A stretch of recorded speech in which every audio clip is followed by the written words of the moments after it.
ओम शांति। तो आज 9 जनवरी 1980 की अव्यक्त मुरली है और मुरली का टाइटल अलौकिक ड्रेस और अलौकिक श्रृंगार। इस मुरली के अंदर बाबा ने अपने दोनों प्रकार के बच्चों को देखा। वो बच्चे हैं जो सुबह अमृत वेले से ही अलौकिक ड्रेस और अलौकिक श्रृंगार के अंदर रहते हैं पूरे दिन तक, और दूसरी तरफ बाबा को हंसी भी आई ये देख करके कि कुछ बच्चे हैं जो पूरा दिन अपना श्रृंगार और अपना वस्त्र ड्रेस चेंज करने में ही निकाल देते हैं। कभी शांति की ड्रेस पहनेंगे, शांति का श्रृंगार, तो कभी अशांति का ड्रेस पहन लेते हैं, अशांति का श्रृंगार। कभी सर्वशक्तिमान की ड्रेस पहन लेते हैं तो सर्व शक्तियों का श्रृंगार, और कभी शक्तिहीन बन जाते हैं तो कमजोरी का श्रृंगार। तो बाबा ने अपने दोनों ही प्रकार के बच्चे देखे और बाबा ने देखो क्या कहा कि आज बच्चों की रमणीक रंगत देख रहे हैं, जिसको देख करके मुस्कुरा भी रहे हैं और कहाँ कहाँ विशेष हंसी भी आ रही है। रंगत कौन सी देख रहे हैं कि संगम युगी सर्वश्रेष्ठ हीरे तुल्य युग के वासी और सर्वश्रेष्ठ बाप दादा के बच्चे, ईश्वरीय संतान, ब्राह्मण कुल के श्रेष्ठ आत्माएं, लाडले सिकिलदे बच्चों को बाप दादा ने विशेष सारे दिन के लिए भिन्न भिन्न ड्रेसेस और भिन्न भिन्न श्रृंगार दिए हैं। साथ में बैठने के लिए कितने प्रकार के स्थान और आसन भी दिए हैं। कमल आसन, हंस की भी बात बाबा ने मुरली में करी है। जैसा समय वैसी ड्रेस और वैसा ही श्रृंगार। समय, ड्रेस और श्रृंगार। सत्युग में भिन्न भिन्न ड्रेसेस और श्रृंगार चेंज करेंगे, लेकिन संस्कार तो यहाँ से ही भरने हैं ना। ब्रह्मा बाप ने संगम युग की भिन्न भिन्न ड्रेसेस और श्रृंगार से ब्राह्मण बच्चों को सजाया, लेकिन रमणीक रंगत क्या देखी, जो इतनी सुंदर ड्रेसेस और सजावट होते हुए भी बाबा ने बताया स्वदर्शन चक्रधारी की ड्रेस मिली है, मास्टर सर्वशक्तिमान की ड्रेस मिली है, ज्ञान स्वरूप की ड्रेस मिली है, विश्व कल्याणकारी की ड्रेस मिली है। तो इतने सुंदर सुंदर ड्रेसेस और सजावट होते हुए भी कोई कोई बच्चे हैं जो पुरानी दुनिया के ड्रेस, मिट्टी वाले ड्रेस, मैली ड्रेस को पहन लेते हैं। ये रमणीक रंगत बाबा को देख करके हंसी आ रही है। बाबा ने कहा ड्रेसेस चेंज तो करनी है, लेकिन ड्रेसेस चेंज कौन सी करनी है कि अभी अभी मैं एक तपस्वी आत्मा हूँ जो साधना कर रही हूँ, एकांत प्रिय हूँ, और अभी अभी सामने कोई आ गया तो मैं विश्व कल्याणी हूँ। एकदम से ड्रेस चेंज हो गई, अभी मौन में थे, अभी वाणी में है, और वाणी में भी दानी वाणी है, ऐसा। लेकिन बाबा ने देखा कि अलमारी पूरी भरी हुई है अच्छे ड्रेस से और अच्छे श्रृंगार से, लेकिन फिर भी कौन से कपड़े की तरफ भाग जाते हैं, मैली, मिट्टी वाली और पुरानी, ये वाली ड्रेस की तरफ जाते हैं। तो पहले मुरलियों के अंदर बाबा ने हमें कौन सी पुरानी ड्रेसेस बताई है कि जैसे एक ड्रेस है यहाँ पर देह अभिमान की मिट्टी वाली ड्रेस। मिट्टी की ड्रेस कौन सी है, देह अभिमान की। देह अभिमान की स्मृति आते ही समझ लो मैंने मिट्टी की ड्रेस पहन ली है।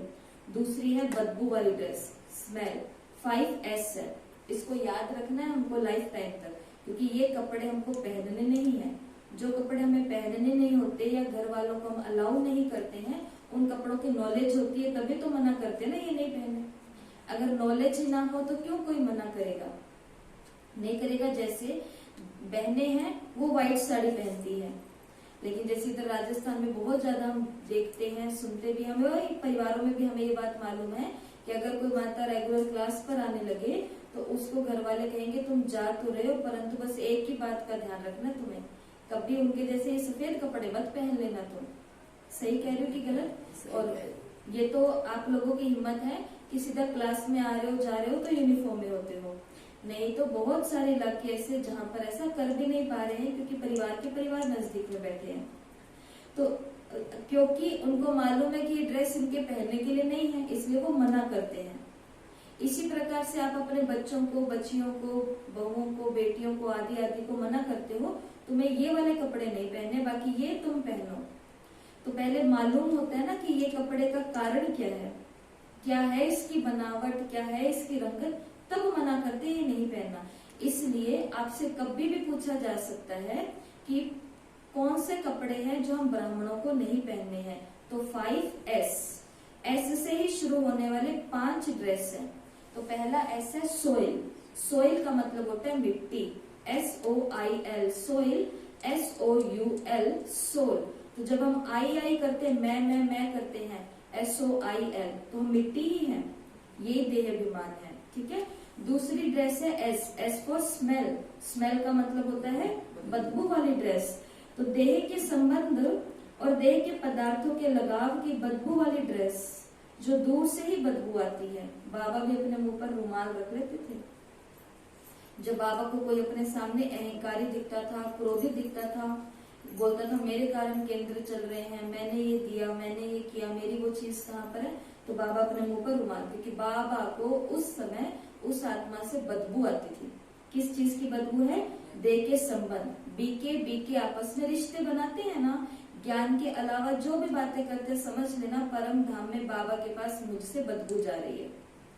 तो बदबू वाला खुशबूदार भगवान के पास योग लगाएंगे तो वहां थोड़ी ना बैठेंगे, बुद्धि फिर नीचे ही खींच करके आएगी। तो ये बदबू वाली ड्रेस है, अर्थात देह के पदार्थ और देह के संबंधों से जो में लगाव होता है वो नहीं छूट रहे हैं, वो नहीं छूट रहे। एक यंग बहन मिली और उसने बताई ये बात। वो कहती कि मेरे से ये गलती हो गई। तो हमने उनको बोला कि आप लेटर लिखो।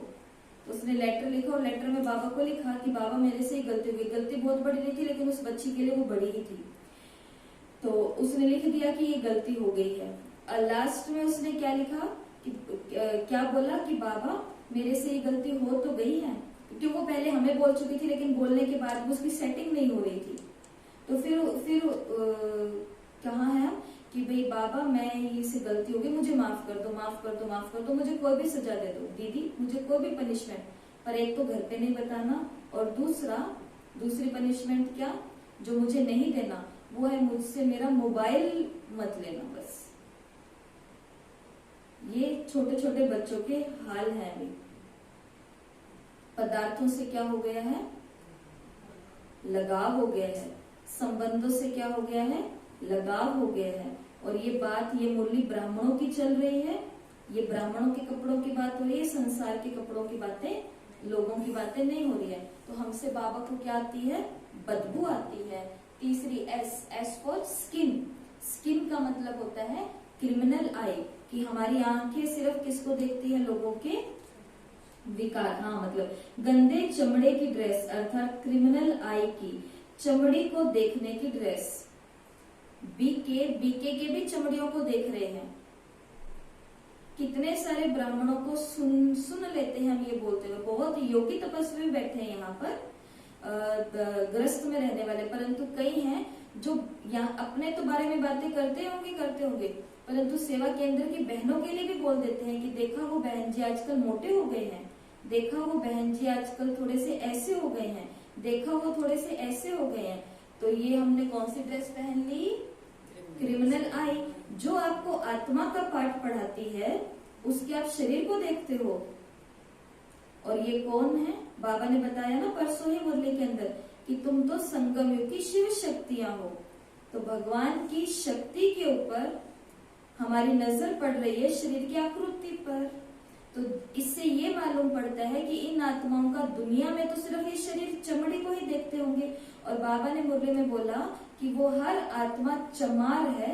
जो ये बाबा के शब्द है। हम चमार किसको बोलते हैं? क्योंकि हम शरीर वाले लोग हैं ना, तो हम चमार बोलते हैं जात वाले अपने भाई बहनों को। लेकिन बाबा ने बोला वो नहीं हो, तुम ही श्वेत वस्त्रधारी जो चमड़ियों को ही देखते हो। यहाँ पर भी उसकी तपस्या नहीं दिख रही है, उसका त्याग नहीं दिख रहा, उसके गुण नहीं दिख रहे हैं, लेकिन वो मोटी है, पतली है, काली है, दीदी लंबी है, दीदी छोटी है, ऐसी बातें करते हैं पवित्र कन्याओं के बारे में। तो हमने कौन सी ड्रेस पहन ली है? चमड़ी की ड्रेस पहन ली है, स्किन। अगला एस का मतलब है स्टेन। स्टेन का मतलब होता है दाग, दाग वाली ड्रेस। गंदे दाग अर्थात औरों के अवगुण अर्थात दाग को अपने में धारण करना। वो भी तो लेट आते हैं, तो क्या हो गया, हम भी जाएंगे तो उन्हें भी तो दीदी ने कुछ नहीं कहा था, हम करेंगे तो हमें भी क्यों कहेंगे। वो भी तो ये करते हैं, वो भी तो ये करते हैं, वो भी तो ये करते हैं। तो दूसरा तो है ही अवगुणी दाग वाला। हम हमेशा सबको बोलते हैं कि आप उनको क्यों देखते हो जो लेट आते हैं, आप उनको देखो जो सबसे पहले आते हैं।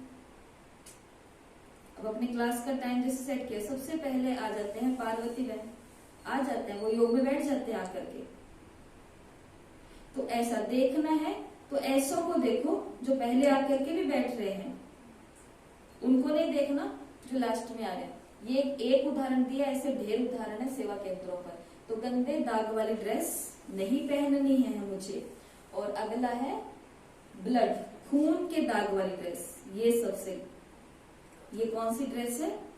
सेंटर पर आते हैं, बढ़िया मुरली सुनते हैं, बढ़िया सेवाएं भी करते हैं, बढ़िया हर काम में आगे रहते हैं, लेकिन बाहर जाकर के क्या करते हैं? विकर्म करते हैं, धोखा देना, विकार में जाना, गंदी बातें करना, क्रोध दिलवाना, दुख देना।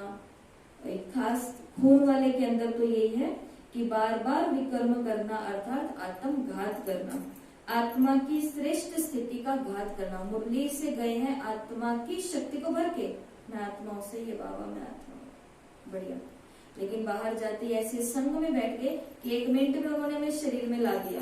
तो किसकी हत्या कर दी हमने? आत्मा की हत्या हो गई है, वहां पे विवेक की हत्या हो गई है, ज्ञान की हत्या हो गई है। तो हत्या माना खून निकला। तो ये कौन सी ड्रेस है? खून वाली ड्रेस। अब ये 5 प्रकार की ड्रेस इस वीक के लाइफ अगर पहनी हुई है तो उसको उतार देना, आज ही बाबा को दे करके जाना कि बाबा ये लो कपड़ा, मेरे को ये वाली ड्रेस नहीं चाहिए। तो इधर बिना देखे कोशिश करो 5S। पहला S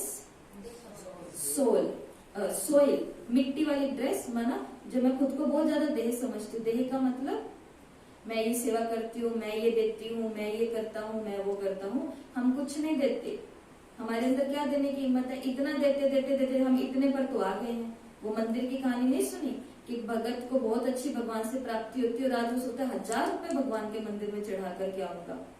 उस सब जमाने में 1000 का नोट चलता होगा, जबकि ये कहानी है 1000 का नोट चढ़ाऊंगा। तो एक फिर मंदिर में जाता है, धूप लगाता है, घंटे बंटे बजाता है, सब कुछ करता है, तिलक तुलक निकालता है, पंडित जी से मिलता है, बधाइयां लेता है, बधाइयां देता है, सब कुछ होता है। फिर फेरी निकालता है। फेरी निकालते निकालते उसके मन के अंदर आता है कि 1000 तो थोड़े ज्यादा हो जाएंगे, थोड़ा इधर उधर भी मेरे को करना है सब लोगों के पास, तो मैं 500 चढ़ाता हूँ। 1 फेरी, 2 फेरी, 3-4 फेरी होते होते 7 फेरियां तो लगाते ही है ना मंदिर में। 7 फेरे होते होते जब गुल्लक के सामने आया, दान पत्र के सामने आया, जेब में हाथ डाला और 10 का नोट निकाल करके चढ़ा दिया। ऐसे हम हैं। भगवान से लेने के समय हमें 1000 में हमें 10,000 चाहिए, और देते समय बाबा मैं तो गरीब हूं ना, मेरे पास तो है ही नहीं। आप मत दो, लेकिन खुद को गरीब मत बोलो, क्योंकि फिर आप गरीब एक दिन बन जाओगे और बैठे रहना, फिर कहोगे बाबा ये मेरे साथ क्या हो गया। ऐसे शब्द खुद को बोलिए, देह अभिमान है। कईयों को लगता है हम देते हैं तो ये चलता है, हम इनके साथ रहते तो सेवाएं हो रही है, हम ये कर रहे हैं तो इनके आराम से भाई ये सब कुछ कर पा रहे हैं। ये ऐसा घमंड रखोगे, ऐसी ड्रेस पहनोगे तो बाबा ड्रेस के साथ ही बिठा देगा। हमने देखी इन आंखों से। देखना नहीं है। दूसरी ड्रेस कौन सी है? स्मेल, बदबू वाली। बदबू वाली कौन सी ड्रेस होती है? किसी भी संबंध और पदार्थ के लगाव में मैं अपने साथी को नहीं छोड़ूंगी। सेवा छोड़ दूंगी, क्लास छोड़ दूंगी, योग छोड़ दूंगी, सब छोड़ दूंगी, लेकिन मैं मेरी सहेली को नहीं छोड़ूंगी। इसलिए बाबा ने कहा सहेलियां यहाँ बनानी नहीं है। यहाँ क्या बनानी है? सखी बनानी है, जो तुम्हें ज्ञान योग पढ़ाई लिखाई इनके बारे में कुछ बताए। सहेलियां बनाओगे इसका मतलब लगाव तो आएगा। और आज की साकार मुरली में भी बाबा ने कहा है बंधन मुक्त आत्माएं हैं, लेकिन वो भी फंस पड़ी है मोह के अंदर। किसका मोह है? पदार्थ का और इसका। देखना नहीं है। अगला स्किन। स्किन का मतलब है ये अवगुणों। स्किन का मतलब है चमड़ी, औरों की चमड़ी को देखना, जिसके अंदर आपको उदाहरण दिया कि ब्राह्मण के लिए मोटा पतला, छोटा लंबा, गोरा काला, ये वो सब कुछ कर रहा है। बाल लंबे हैं, बाल छोटे हैं, बाल काले हैं, बाल ग्रे हैं, बाल ये है, बाल वो है। ये बातें सेवा केंद्रों पर बहनों के लिए होती है। ये तो इससे मालूम पड़ जाता है कि इस आत्मा का ज्ञान योग कितना, और ये दुनिया में क्या करती है यही देखते हैं। एस। और अगला एस कौन सा है? स्टेन, बैड, गंदे बुरे दाग। कौन से? दूसरे के बुराइयों को अपने अंदर धारण करना। वो भी तो ऐसे करते हैं, वो भी तो ऐसे करते हैं। और अगला लास्ट है खून के दाग वाली ड्रेस। माना यहाँ पर आ रहे हैं, अच्छे दिख रहे हैं, लेकिन बार बार विकर्म कर रहे हैं, बार बार पाप कर रहे हैं, तो आत्मा की हत्या हो रही है। ये पांचों ड्रेस है जो बाबा ने देखी कि बच्चे पहन लेते हैं अच्छी ड्रेस होने के बावजूद भी, ठीक है। और फिर आगे आगे चल करके बाबा ने इस मुरली के अंदर हमें मुरली अब चेंज होती है और मुरली आगे आती है, जैसी ड्रेस वैसा श्रृंगार। अमृत वेले की ड्रेस और श्रृंगार जानते हो, सारे दिन की भिन्न भिन्न ड्रेस और श्रृंगार जानते हो, हर समय की अपनी ड्रेस है। अमृत वेले की क्या ड्रेस होगी? अमृत वेले कौन सी ड्रेस बोले?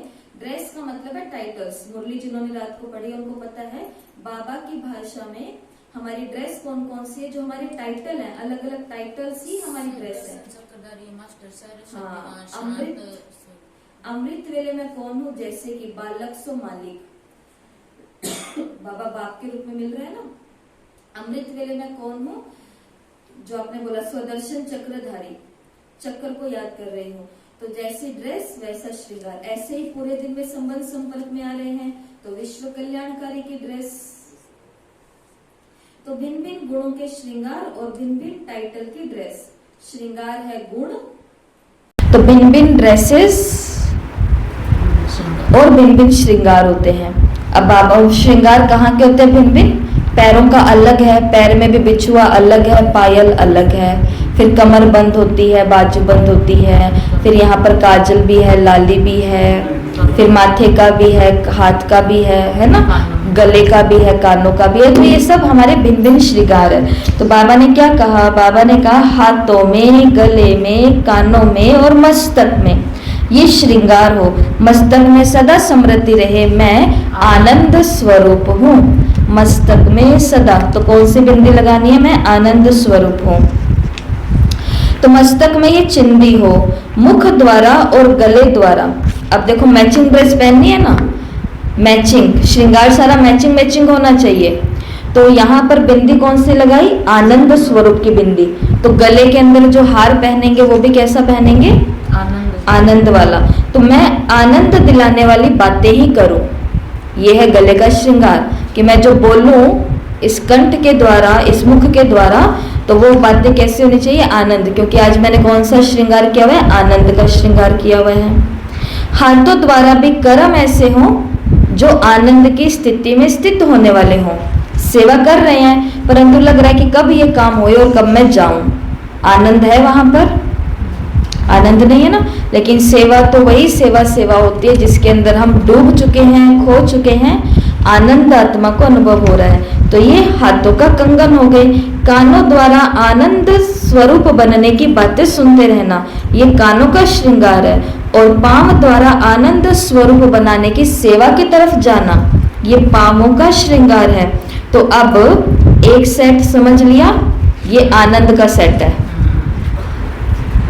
ऐसे बाबा ने कहा सारे सेट तुम खुद तैयार कर लो।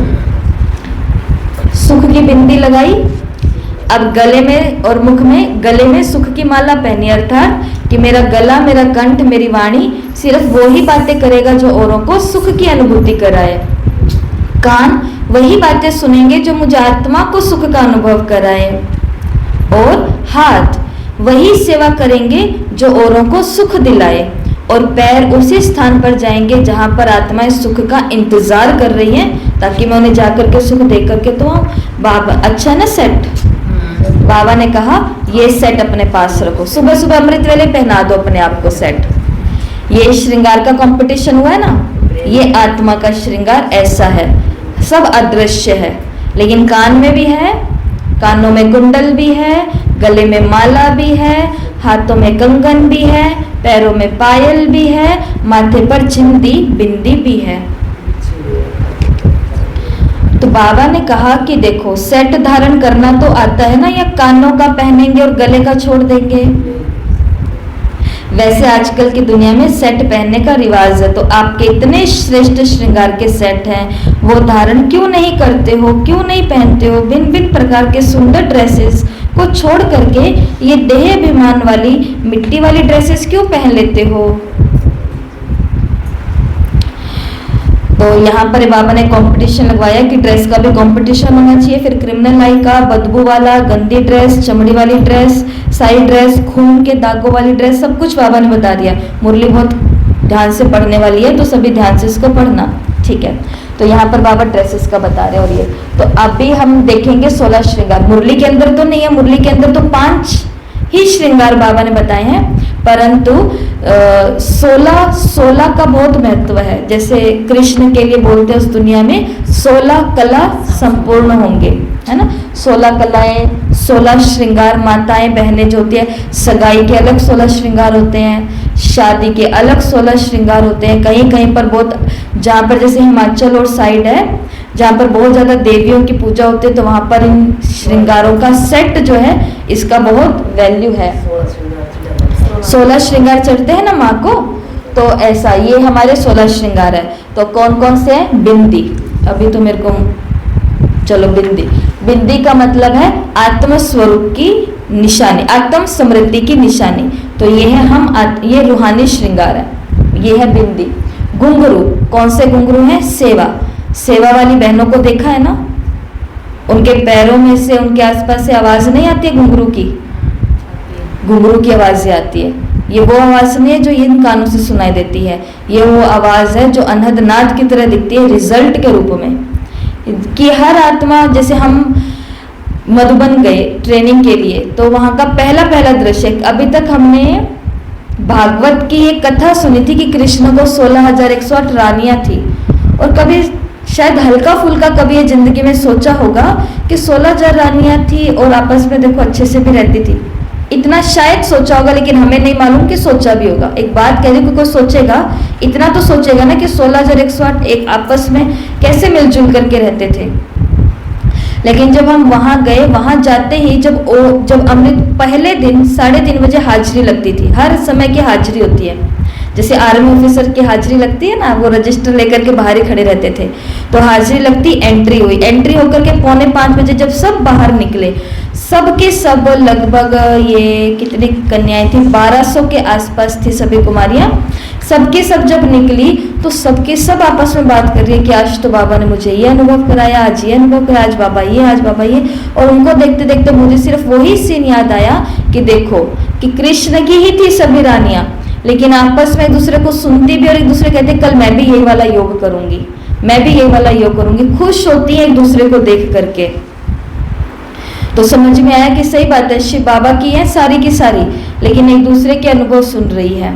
तो ये किस कारण से होता है, ये आपको क्यों बता रही हूँ, क्योंकि हमें औरों को देख करके प्रेरणा मिलती है। घुंघरू सुनाई नहीं देते हैं, लेकिन औरों को देख करके प्रेरणा मिलती है कि मुझे भी ऐसा ही प्यार बाबा के साथ करना है, मुझे भी ऐसी ही समर्पित रूप वाली सेवाएं करनी है, मुझे भी ऐसा ही करना है। ऐसा ही करने का संकल्प क्यों है? क्योंकि आवाज सुनाई दे रही है उनके चरित्र से।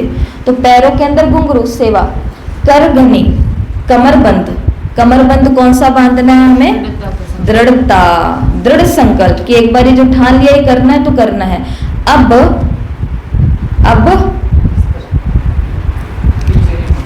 अब एक बार दृढ़ संकल्प बांध लिया तो बांध लिया, अब ढीले नहीं होना। मुरली के अंदर पता है बाबा ने क्या बोला है? बाबा ने बोला है ये 5 तत्व और 5 विकार, ये 10 जो रावण के 10 शीश दिखाते हैं, बाबा ने कहा ये 10 आपकी दासियां हैं। सत्यों के अंदर बाबा ने बोला कि यहाँ पर ये टाइट करने वाला होता है ड्रेस को, और फिर उसके बाद वो पर्दे की तरह पीछे वो ड्रेस जाती है, तो वो दासियां से उठा करके रखती है। हंसी की बात बाबा ने कही है, अगर वो बेल्ट ही लूज होगी तो वो दासियां कपड़ा ही खींच देगी पूरा,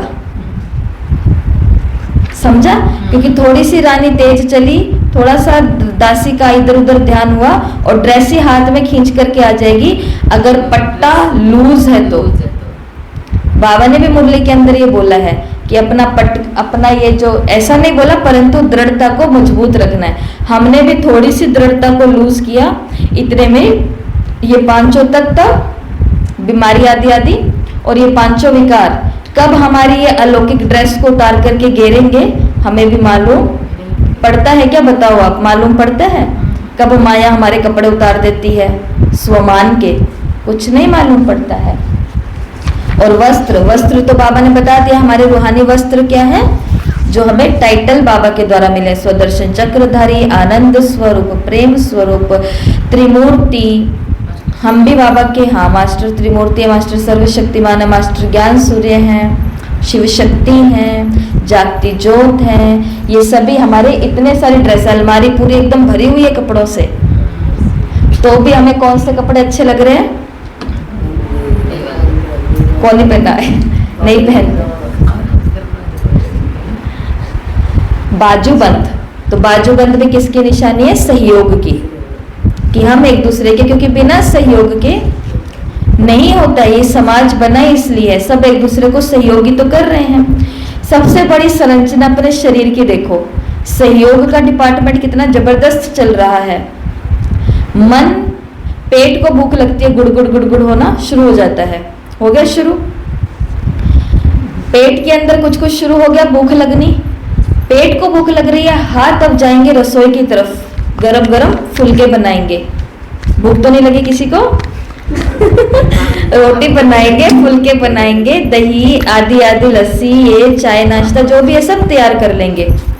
भूख पेट को लगी है, सहयोग हाथ ने किया, फिर बाद में अपने स्थान पर बैठ करके मुंह इसको खाएगा, जीभ रस बनाएगी, सलाइवा। कईयों के रस नहीं बनता तो ये भी एक कमी मानी जाती है, तो जीभ रस बनाएगी और दांत और जाड़ उसको एकदम चबा देंगे, मिक्स कर देंगे एकदम, ताकि उसका रस बने। और आराम से अटके नहीं बीच में नली में, क्योंकि नलियां ना ऐसे मोटे मोटे वो इंच वाले पाइप तो है नहीं, यहाँ पे नलियां है बस, वहां से ये जाता रह जा। इसलिए तो हमें बचपन में सिखाते 32 बार खाओ, निगल ये चबा करके, परंतु अपने इतने ज्यादा बिजी हैं कि 32 बारी क्या 3 बारी में चबा करके सीधा अंतर। भूख इतनी लग रही है ना। लेकिन एक अच्छी बात सचिन भाई जी की क्लासेस में हमने सुनी, जब प्राणिक भट्टी हुई थी सारी की सारी, उसके अंदर उन्होंने बताया था कि जब हम बहुत जल्दी जल्दी खा लेते हैं ना, बड़ा बड़ा गराई और जो जल्दी जल्दी खा लिया, जूस पिया, जैसे गन्ने का जूस पिया, गट गट गट गट गट पी करके पी गए, उससे कुछ भी तृप्ति नहीं होती है, पीने के बाद एक और चाहिए पीने के लिए, मान लो। लेकिन वही चीज जब हम आराम आराम से करते हैं तो कम में ही पेट भर जाता है हमारा, क्योंकि अब रस बन करके अंदर जा रहा है ऑटोमेटिक ही, है ना, उस मशीन को इतना काम। तो फिर अब जीभ ने सहयोग किया, दांतों ने भी सहयोग किया, जाड़ों ने भी सहयोग किया, अब कंठ सहयोग करेगा और आगे धकेलेगा इस खाने को, आगे धकेल करके अब पाचन तंत्र में जाएगा और वहां पर जठार अग्नि जल रही है, आग जल रही है, उस भट्टी के अंदर खाना जाएगा और खून बनेगा। और अभी तक जो हमें कमजोरी से महसूस हो रही थी, चक्कर से आ रहे थे, एकदम से हम क्या हो जाएंगे? शक्तिशाली। अब कराओ मेरे से काम, जो कराने में सब कर दूंगी, अब पेट भरा हुआ है। हमारा बॉडी में से एक भी चीज कह दे मैं आज सहयोग नहीं करूंगी, फैक्ट्री बंद है। जाड़ कह दे, सोच करके देखो, जब हमारी जाड़ दुखती है या जिनके पास जाड़ नहीं है, ये बातें हंसी की नहीं है, क्योंकि हम भी उसी कैटेगरी में, हम जो होते हैं कम उम्र वाले, हम भी तो आएंगे ना उस कैटेगरी में, कहाँ जाएंगे, वहीं पर ही आने वाले हैं धीरे धीरे। तो उनका अगर हम समझें कि मेरा एक जाड़ कह दे कि आज मैं नहीं करती तुम्हारे चबाने का काम, कैसे डालोगे अंदर गराई? फिर डॉक्टर कहेंगे नहीं जी आप तो लिक्विड ही लीजिए। जब बहन जी ने कहा था पूरे दिन में 3 बारी खाना खाते हो, 2 बारी खाना खाना, 1 बारी कच्चा खाना, लिक्विड लेना है, तब तो हमने मानी नहीं। अब डॉक्टर कहेगा लिक्विड खाओ, तो लिक्विड लो, तो लेनी पड़ेगी कि नहीं लेनी पड़ेगी? अब तो मजबूरी, अब तो करना पड़ेगा, या उसके लिए भी कुछ और प्रबंध चूर चूर करके खा तो लेंगे बिना झाड़ के भी। तो ये आपको सिस्टम क्यों बताया? सहयोग का। तो बाजूबंद किसकी निशानी? सहयोग की। और थोड़े दिन पहले हमने आपको बताया भी था, बाबा की मुरली भी आपने पढ़ी है, बाबा ने कहा स्थान मिलना ये भाग्य की निशानी है, कि मुझे कोई ऐसा स्थान मिला जहां मैं कुछ सहयोग कर पाऊं। नहीं तो ऐसे स्थान भी बहुत है जहां पर कोई भी सहयोग की बात ही नहीं है। मुझे ऐसा समय मिला, मुझे ऐसा सामर्थ्य मिला कि मैं सहयोग कर पाऊं, ये किसकी निशानी है? भाग्य की निशानी है, चांस मिलना। तो बाजूबंद का मतलब क्या होता है? सहयोग। कंगन, कंगन, कंगन सिख लोग पहनते हैं ना, मर्यादा, पवित्रता, कि कर्म करूंगी, संबंध संपर्क में आऊंगी, सेवाएं करूंगी, नए नए भांत भांत के प्राणियों से मिलूंगी, उसमें कई मेरे पुराने भी होंगे, कई स्कूल के होंगे, कई कॉलेज के होंगे, कई रिश्तेदार होंगे, कई गांव के होंगे, कोई शहर के होंगे, लेकिन उनके पास जाके अटक नहीं जाऊंगी, अपनी मर्यादा के अंदर पक्की रहूंगी। समझा? तो ये कंगन है। अंगूठी, अंगूठी किसकी निशानी है?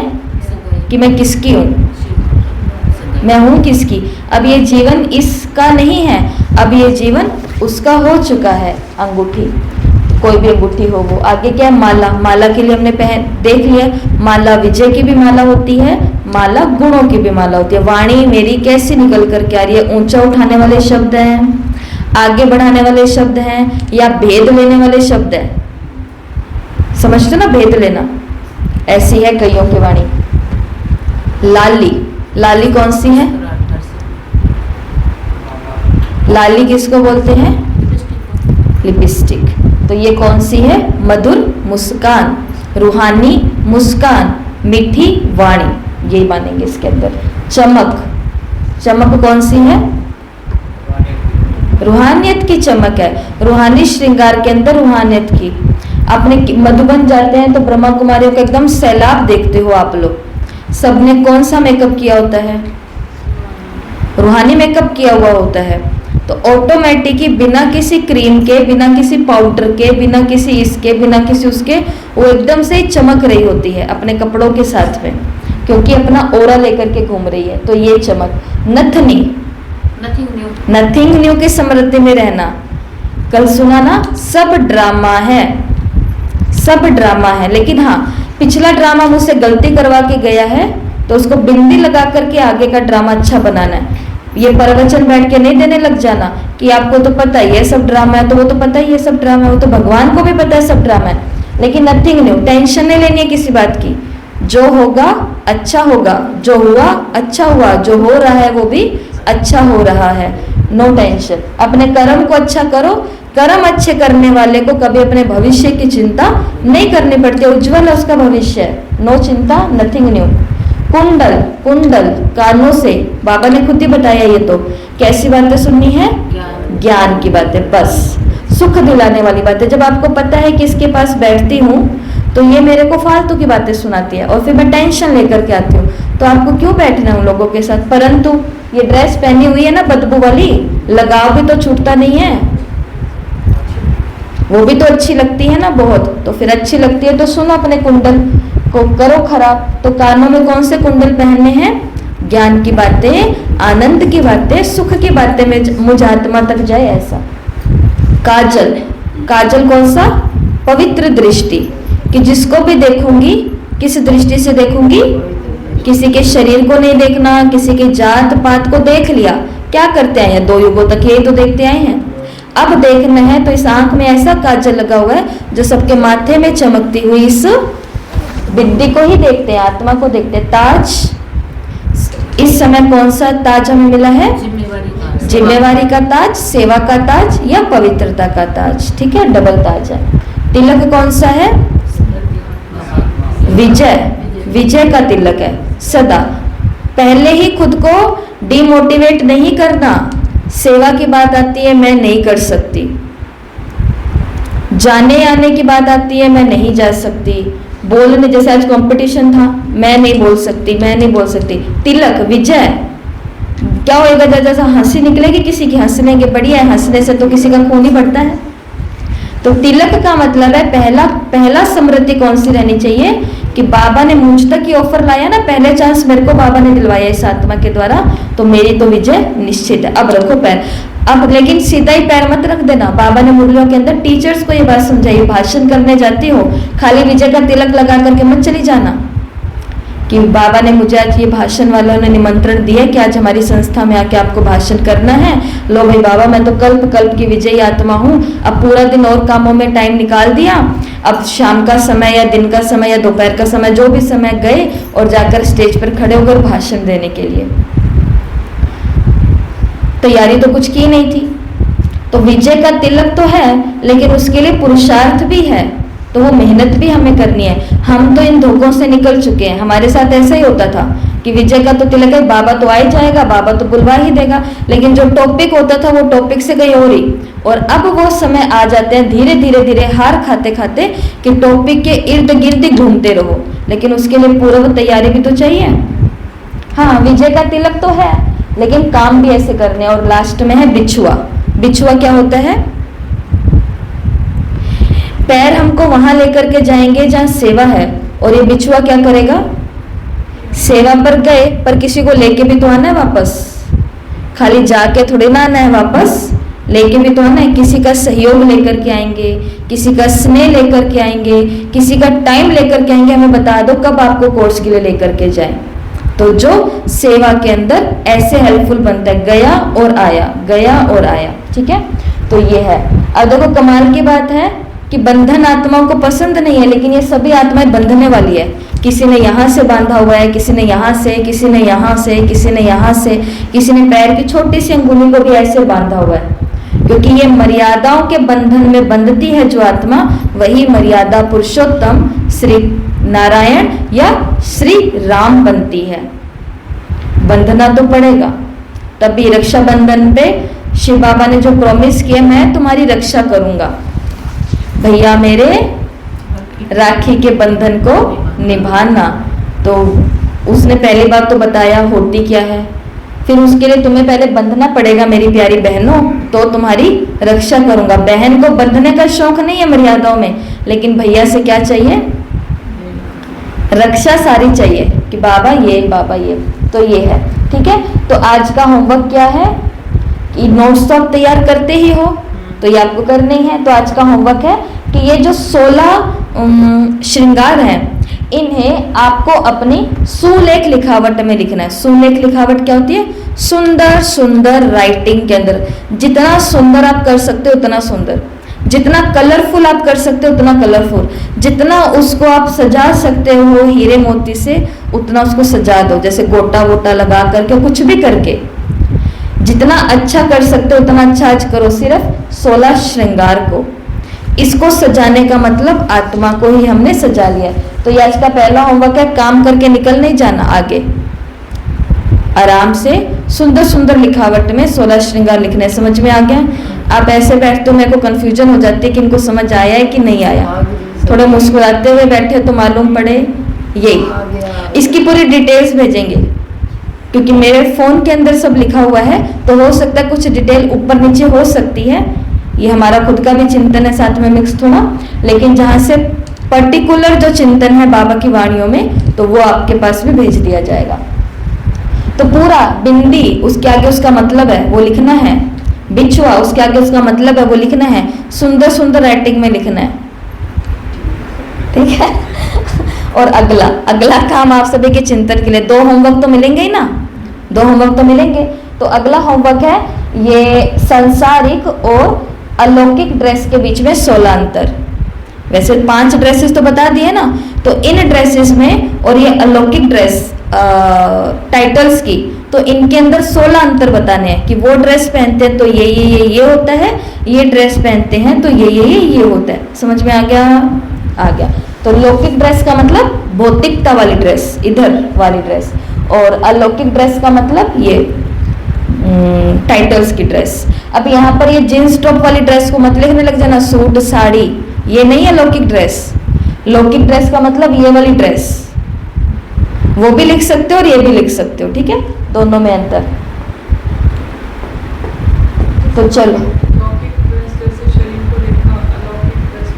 आत्मा लौकिक ड्रेस, जैसे अभी आपने चिंतन किया ना वाद विवाद प्रतियोगिता में, कि उन्होंने खुद बोला कि ये हमको किस लिए होता है, ताकि लोग हमारे शरीर को देखेंगे ना पहले कि कैसे लग रहे हैं, कैसे दिख रहे हैं, क्या इन्होंने पहना हुआ है, उससे मालूम पड़ेगा।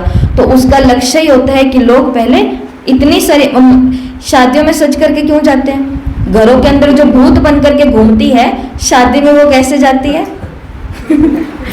घर के अंदर तो कोई उसको देख ले तो कहेंगे कि सुनो इधर आओ, घर की मैम को बुलाओ। वो कहेगी मैं ही तो हूँ घर की मैडम हूँ। घर पे ये हाल है तो बाहर क्यों जाते हैं हम इतना सज करके?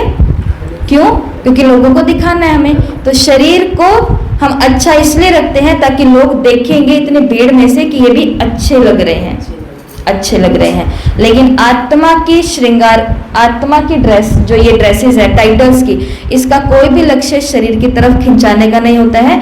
मुझ कल्याणकारी आत्मा को देखो, क्योंकि मैं कल्याणकारी शिव की तरफ तुम्हें करने वाली हूँ। मेरी शक्तियों की तरफ देखो, क्योंकि मैं तुम्हें सर्वशक्तिमान की तरफ जोड़ने वाली हूँ। बहनें अपनी तरफ ही तो लाती है, आओ आओ माता जी हमारे पास आओ कोर्स करने के लिए। अपने पास पहले बुलाती है, फिर बाद में कहाँ भेज देती है? बाबा के पास। ये है इसका लक्ष्य, होता है ऊपर भेजना स्वमान का। ठीक है। और आज की एक्टिविटी तो अभी बस ऐसे ही जैसे बैठे हो ऐसे बैठ जाओ साइलेंस के अंदर। अब सिर्फ फोकस 3 चीजों पर होना चाहिए, आपकी दृष्टि, आपका हाथ और आपका गला, और आपके ये है तीनों चीजें। बाबा के पास गए वतन में आनंद की किरणें लेंगे। कौन सा वतन? सूक्ष्म वतन। तो बाबा की आंखों से बैंगनी रंग की आनंद की किरणें आ रही हैं, आ रही हैं, आ रही हैं। फिर बाबा का हाथ पकड़ना, बाबा के हाथ मिलाने से मेरे अंदर आनंद ही आनंद की किरणें समा रही हैं। और लास्ट में बाबा से गले मिल गए। बाबा भी प्रकाश का और मैं भी प्रकाश की। ठीक है। आंखें बंद, व्हाइट लाइट, क्योंकि सूक्ष्म वतन जा रहे हैं। तो मैं आनंद स्वरूपात्मा वतन में बाबा को देख रही हूं। दृष्टि लें, हाथ मिलाएं और बाबा को हक करें, गले मिल लें। शक्तियों को आने दे, आनंद के गुण को। दृष्टि लें, हाथ मिलाएं, गले मिल। दृष्टि, हाथ और गले मिले। फिर से नीचे स्थूल देह में जाने दें इन वाइब्रेशन को।